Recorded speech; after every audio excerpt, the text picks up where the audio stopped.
सभी का स्वागत है इस क्लास में। तो बच्चों, इससे पहले हम लोगों ने एंथर, माइक्रोस्पोरेंजियम और पॉलन ग्रेड के बारे में स्टडी कर लिया था। आज हम लोग पढ़ने वाले हैं पिस्टिल, मेगास्पोरेंजियम जिसको ओव्यूल ही कहते हैं, और एम्ब्रियो से। ठीक है, इसके बारे में बहुत ध्यान से पढ़ने वाले हैं।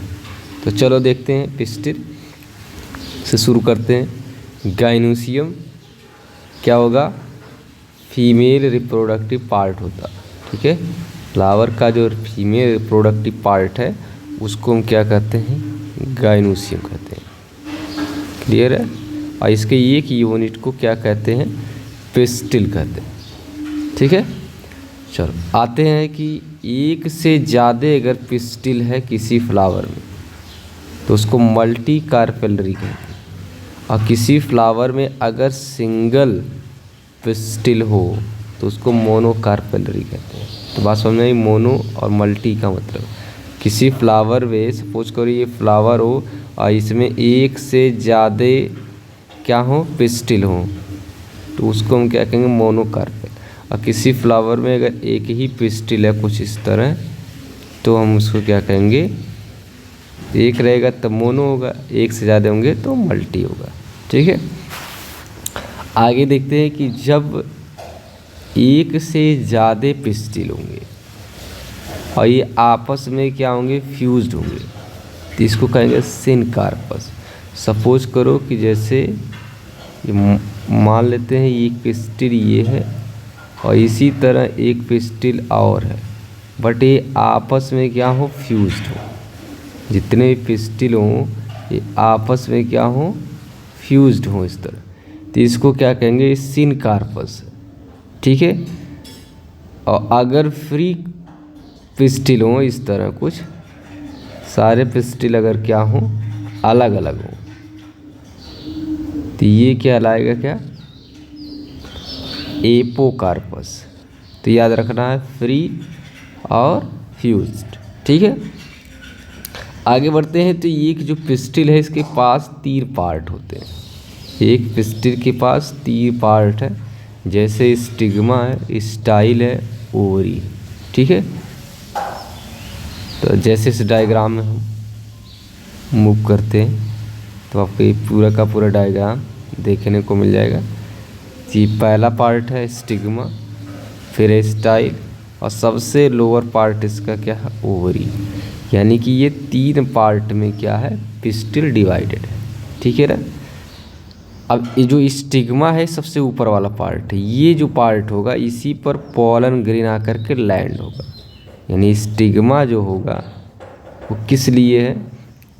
इसी पर पॉलन ग्रेन लैंड होगा। बात समझ में आई? इतनी चीज़ें क्लियर हो गई होंगी। आगे आते हैं।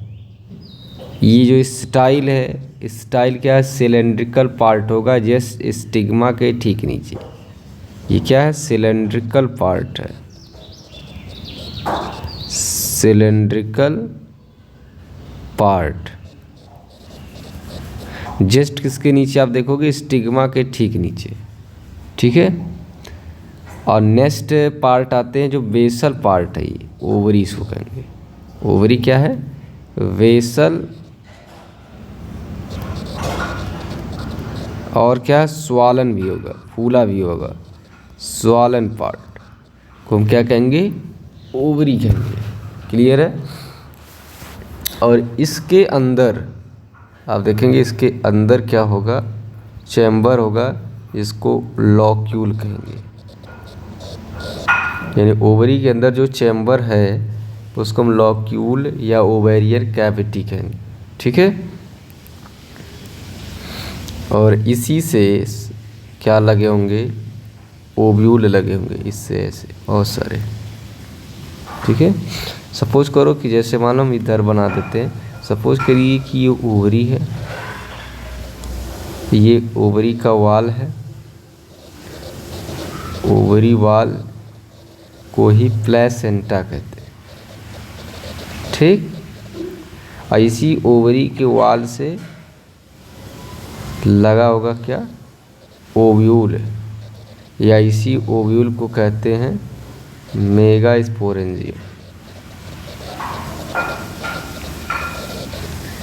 बात समझ में आ गई होगी आपको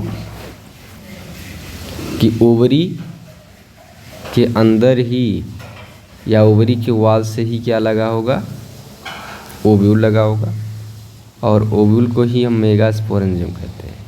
ठीक है, इसी मेगा स्पोरेंजियम के अंदर फीमेल गैमेट बनेगा। ठीक है, तो देखते हैं कि एक ओव्यूल होगा तो आपको नाम याद रखना, जैसे वीट है, पैडी है, मैंगो है। इनमें क्या होगा, ओव्यूल केवल एक ही, यानी एक ओवरी के अंदर एक ही ओव्यूल होगा। इसलिए आप देखते हो कि वीट में, पैडी में, मैंगो में एक ही सीड होता है।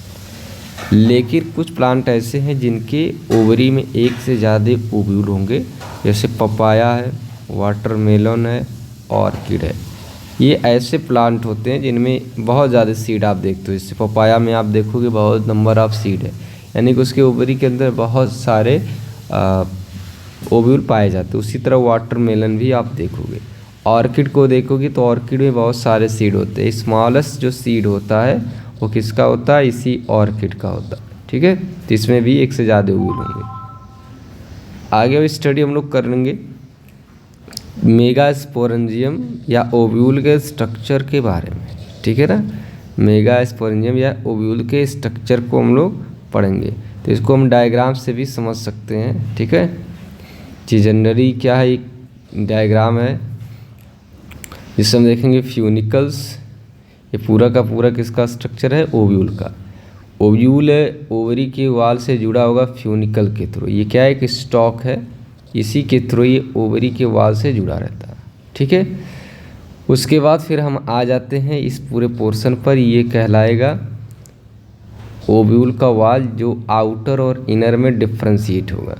ये बाहर की तरफ जो होगा वो आउटर, और अंदर की तरफ जो वाल है ये इनर इंटीग्यूमेंट होगा। ठीक है, तो आप देखेंगे कि फ्यूनिकल और ये इसका इंटीग्यूमेंट जहाँ पर मिल रहे हैं उसी को हाइलम कहते हैं। ठीक है ना,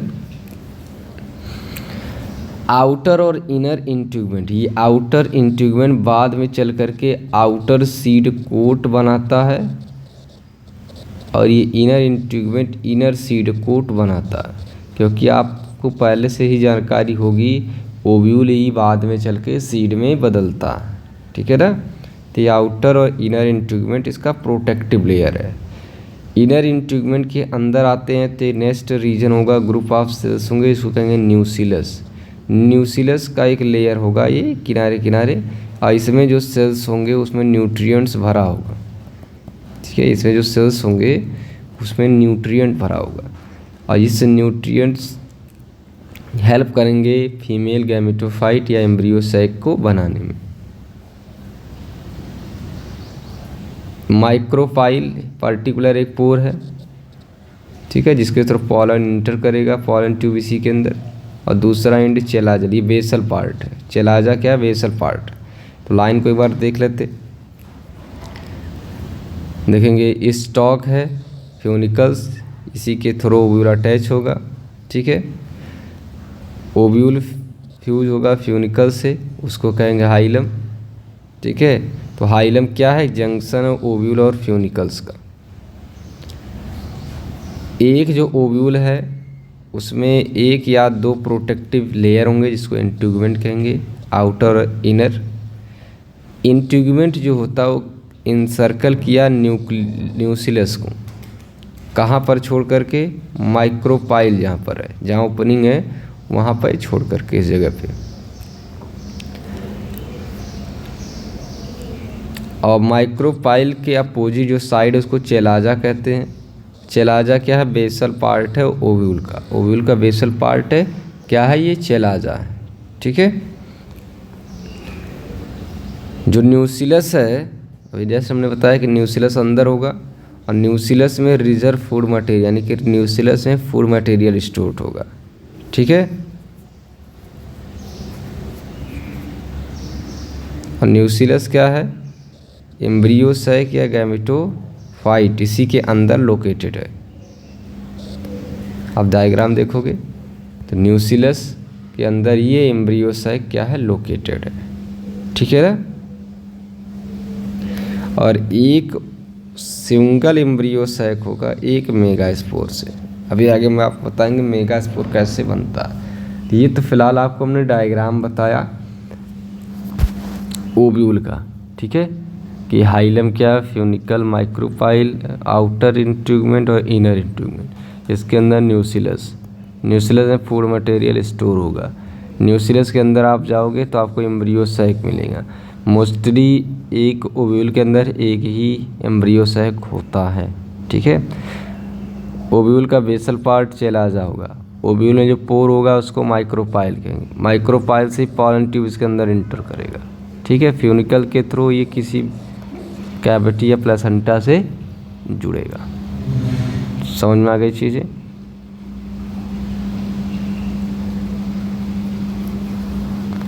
चलिए आगे बढ़ते हैं, मेगास्पोरोजेनेसिस को पढ़ते हैं। ठीक है, कि कैसे मेगास्पोर बनते हैं। तो देखिए मेगास्पोर का बनना मेगास्पोर मदर सेल से। सपोज करो मेगास्पोर मदर सेल है और इसे मियोसिस डिवीजन हो गया। ठीक, मियोसिस हुआ और बन गया पहले 2 और फिर लास्ट में 4 मेगास्पोर। ये क्या बन गए, 4 मेगास्पोर बन गए। इसी प्रोसेस को हम सिंपली डिफाइन कर सकते हैं मेगास्पोरोजेनेसिस। और ये जो प्रोसेस है ये कहाँ होगा, माइक्रोस्पोरेंजियम के माइक्रोपाइलर रीजन पे। ये भी आपको याद रखना है कि मेगास्पोर कहाँ बनेंगे, ये होगा माइक्रोपाइलर रीजन पे। अभी जस्ट हमने आपको डायग्राम में बताया। ठीक है, चलो आगे बढ़ते हैं।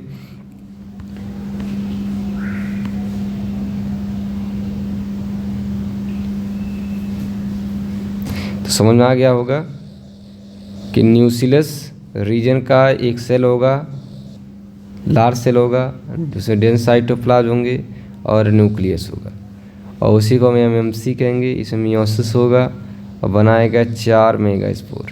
ये आपको बातें समझ में आ गई होंगी। 4 मेगास्पोर बनता है, इसी प्रोसेस को मेगास्पोरोजेनेसिस कहते हैं। ठीक है, चलिए आगे बढ़ते हैं। सपोज करते हैं कि 4 मेगास्पोर बन गए। अब यही मेगास्पोर आगे क्या बनाएंगे। ठीक है, तो देखा गया कि मेजॉरिटी ऑफ फ्लावरिंग प्लांट में एक ही मेगास्पोर फंक्शनल होता है। मतलब 4 अगर बने हैं, 1 2 3 4, तो एक ही क्या होगा, काम लायक होगा, बाकी नॉन फंक्शनल होते हैं। मतलब 3 जो होंगे वो डिजनरेट हो जाएंगे। केवल और केवल एक ही मेगास्पोर ही बनाएगा फीमेल गैमेटोफाइट या एम्ब्रियो सैक। अभी जैसे डायग्राम में मैंने बताया ओव्यूल के अंदर एम्ब्रियो सैक है। ठीक है, तो ये एम्ब्रियो सैक किससे बनेगा, मोस्टली एक ही मेगास्पोर से, बाकी 3 मेगास्पोर ख़त्म हो जाते हैं।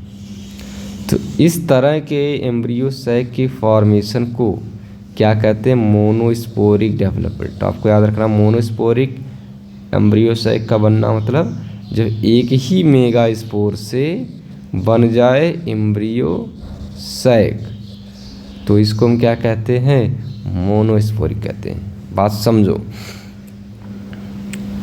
ठीक है, देखो ये मेगास्पोर 4 बनते हैं। ठीक है, ये 4 मेगास्पोर बने, इसमें से एक ही एक्टिव होगा, बाकी 3 ये ख़त्म हो जाएंगे। ठीक है, और जो एक मेगास्पोर है, सपोज करो 1 मेगास्पोर ये है, इसका न्यूक्लियस ही माइटोसिस डिवीज़न के थ्रू डिवाइड होगा। और माइटोसिस डिवीज़न के थ्रू डिवाइड होकर के अल्टीमेटली बनाएगा एम्ब्रियो सैक। बात समझ में आई। तो इस तरह के डेवलपमेंट को हम कहते हैं मोनोस्पोरिक डेवलपमेंट। ठीक है, तो इसको हम डायग्राम से समझ लेते हैं, बहुत सिंपल टॉपिक है। ठीक है, देखो अब 1 मेगास्पोर बना, 4 में से 3 तो डिजनरेट हो गई, 1 बचा, यानी कि हम कह सकते हैं फंक्शनल मेगास्पोर। ये एक मेगा स्पोर है, ठीक। अब इसका जो न्यूक्लियस होगा, इसका मैंने दिखा दिया, इसका न्यूक्लियस है ये क्या होगा, डिवाइडेड बाई सक्सेसिव माइटोसिस, मतलब इसे कंटिन्यू माइटोसिस डिवीजन होगा, ठीक। तो सपोज करते हैं कि एक न्यूक्लियस था ऐसे, ये डिवाइड हुआ, एक बार माइटोसिस किया तो 2 न्यूक्लियस बन गए, ठीक, एक माइटोसिस। इसके बाद फिर माइटोसिस हुआ, 1 से 2 बने, 2 से 4 न्यूक्लियस बन गए, 1 2 3 4। फिर माइटोसिस हुआ, 4 से 8 बन गए। बात समझो, यानी इसको कहते हैं फ्री न्यूक्लियर डिवीजन भी कहते हैं, जिसमें पहले न्यूक्लियस डिवाइड होगा, तुरंत सेल वॉल नहीं बनेगा। न्यूक्लियर देखो डिवाइड हो रहा है इस सेल का, 2 बना, 4 बना, 8 बन गया। क्लियर है ना। अब इसमें होता क्या है कि जब 8 न्यूक्लियस बन जाते हैं, 4 ऊपर हैं, 4 माइक्रोपाइलर और 4 एंटी चेलाजल साइड, इसमें से एक एक न्यूक्लियस सेंटर की तरफ मूव करते हैं। एक एक न्यूक्लियस किधर मूव करते हैं, सेंटर की तरफ मूव करते हैं।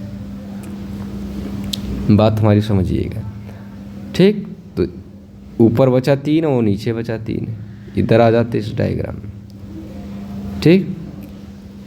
तो नीचे जो 3 न्यूक्लियस बच गए, ये एंटीपोडल हो गए।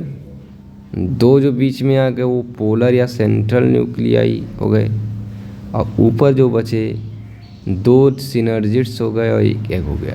यानी 3 न्यूक्लियस ऊपर, 3 नीचे, 2 बीच में।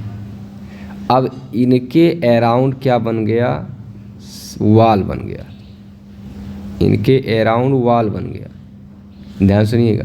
तो चेलाजल साइड में जो 3 न्यूक्लियस थे, उनके अराउंड जो सेल वाल बना तो 3 सेल बन गए, और इसको क्या कहा गया, एंटीपोडल। तो एंटीपोडल में कितने सेल होंगे, 3 सेल होंगे।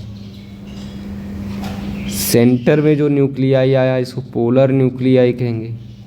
इसके अराउंड सेल वाल बन गया तो ये सेंट्रल सेल हो गया। यानी कि सेंट्रल सेल में 2 न्यूक्लियाई हैं, ये याद रखेंगे। एक ही सेल है, इसके अंदर 2 न्यूक्लियस है, ठीक है। और फिर हम आ जाते हैं माइक्रोपाइलर एंड की तरफ। तो 2 जो सेल हैं इसको सिनर्जिड्स कहा गया, और एक क्या होगा, एग होगा। 3 सेल है, 3 न्यूक्लियस, 2 सिनर्जिड्स, 1 एग, ठीक है। और एक चीज़ और आपको दिख रहा होगा, इसी सिनर्जिड्स के बेस पर एक मेम्ब्रेनस स्ट्रक्चर दिख रहा है, इसको फेलिफॉर्म अपरटस कहेंगे। ये क्या करता है, पॉलन ट्यूब के एंट्री को गाइड करता है। जो इसी तरह पॉलन ट्यूब इंटर करता है इस एम्ब्रियो सैक में, तो फेलिफॉर्म अपरटस क्या करता है, गाइड करता है। तो अगर आप देखोगे तो इस तरह ये एम्ब्रियो सैक का ये पूरा का पूरा डायग्राम है, जिसमें ये क्या है, 7 सेल्ड है, लेकिन क्या है, 8 न्यूक्लियस। 7 सेल्ड 8 न्यूक्लिएट है। कुछ बातें समझ में आई। 7 सेल के साथ साथ न्यूक्लियस 8 है। क्यों ऐसा है कि सेंट्रल सेल में सेल तो 1 है बट न्यूक्लियस 2, ठीक है ना। चलो देख लेते हैं इसमें। तो लगभग ये आपको समझ में आ गया होगा। अब देखो, कभी कभी पूछ लेता है कि एग अपॉर्टस में क्या क्या चीज़ें हैं। तो एग अपॉर्टस में केवल एग ही नहीं होगा, इसमें 2 सिनर्जिड्स होते हैं और 1 एग सेल होगा, ठीक है। और बाकी हमने सिनर्जिड्स में बताया ही कि फेलिफॉर्म अपॉर्टस होगा, जो इम्पोर्टेंट रोल प्ले करेगा पॉलन ट्यूब के एंट्री को, ठीक है। और जो चेलाजल साइड पे है उसको एंटीपोडल्स कहेंगे। लार्ज होगा सेंट्रल सेल, ठीक है। तो इस तरह 8 न्यूक्लिएट 7 सेल्ड हो गया क्या, ओवरऑल एम्ब्रियो सैक, ठीक है। तो ये आपको समझ में आ गया होगा ओवरऑल, ठीक है। इसके बाद के टॉपिक को हम लोग आगे डिस्कस करेंगे कि पॉलिनेशन कैसे होगा, ठीक है। Okay, thank you all of you.